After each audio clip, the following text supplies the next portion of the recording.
Hey guys, so today I wanted to talk about chakra blocks. So it can be kind of confusing, right? What exactly is a blocked chakra?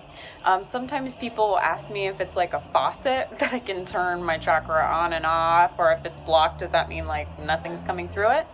Well, actually, the word chakra, remember, means wheel or disc. And just like a wheel, even if there's a nail in it, that's hurting the wheel and damaging it, that nail doesn't stop the tire from turning. Even if there's a hole in the tire and air is coming out, way too much air is coming out, then the wheel can still turn. And so while these things, these blocks are damaging and keeps the wheel from functioning properly, they're kind of maybe, it turns in a way that isn't perfectly balanced, right? That's a chakra block. Your energy will never stop completely flowing through a chakra, right? No matter what, it can still gently kind of crickety, barely be spinning, but it will still spin. So remember that it is impossible for one of your 7 chakras to just deactivate completely. That doesn't happen.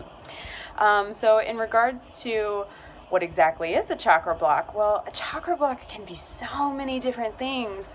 Often, really it can occur in the developmental stage, in the first few years of life, when the chakras are starting to activate. They don't actually all activate at the time you're born. They activate slowly as your development occurs. You're born with all the chakras, I think, but they're not actually, they don't start spinning until you reach a developmental stage that triggers them to start to activate. Like your throat chakra won't activate until you start actually trying to express yourself and trying to communicate. Your third eye chakra won't activate until you start to develop a sense of mental presence and cognizance, perspective, your ability to actually look beyond the room that you're in. So anyway, just something fun. But some things that can block the chakra, are things that happen in childhood, as well as cultural conditioning, physical and emotional traumas and abuses, anything you go through in your life that like jolts you or jars you and creates something in your psyche that is tense and tight and unresponsive, right? It's like a flare-up. When you touch it, it hurts, or you react too strongly because it was something you couldn't handle. And so when we do have a trauma or an abuse, or something in our life from our past, maybe we weren't, even in childhood, maybe we were always told, don't cry, don't cry, don't cry. And that developed a blockage in our sacral chakra when it comes to emotional awareness and your ability to be allowed to let your emotions flow.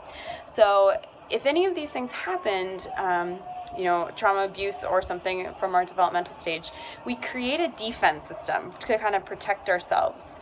We create this like a pattern of how to strategize and how to protect ourselves and play defense. And so it's these defensive patterns that can really easily affect our breathing, our musculature holding patterns, our tensions in our bodies, our tense shoulders as we're trying to protect our throat chakra, or our always a habitual crossing of the arms. Maybe we're trying to protect the heart chakra, like a muscle pattern, a breathing pattern. It can affect your sleep, your metabolisms, your emotional state, and of course even your belief system, right? Maybe you believe that you don't deserve love, or you believe that no one cares about your expression and what you have to say. And so these blockages, I think, it's kind of inarguable, right, that they do create a physical response in the body. If there's a trauma or an abuse, or maybe a developmental problem or a shock or any kind of trauma, right? Well, it's also true that the chakras react to that.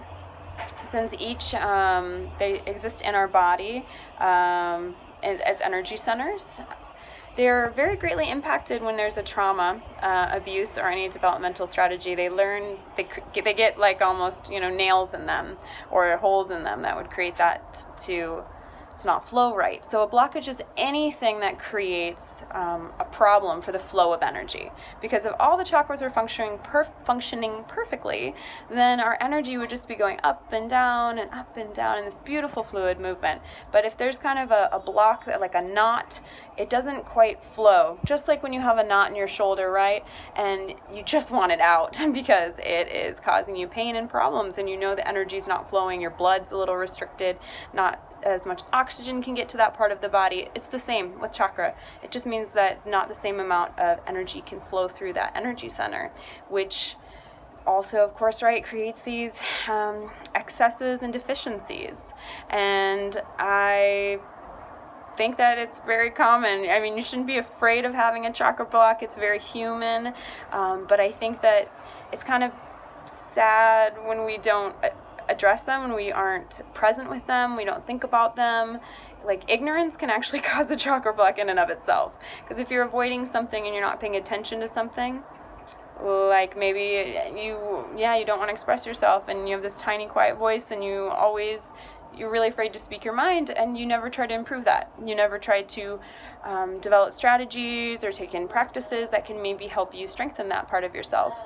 So if you know that there's something going on, or you feel like there might be something going on, I encourage you to challenge yourself with some of the healing exercises that I list on my website, wildyogatribe.com, and on my blog section. Every chakra is broken down, and there's healing practices in there, as well as some of the common things that can happen that would block a chakra and signs that it might be blocked. So I hope you enjoy reading up on that. If you have any other questions, of course, I'm here for you.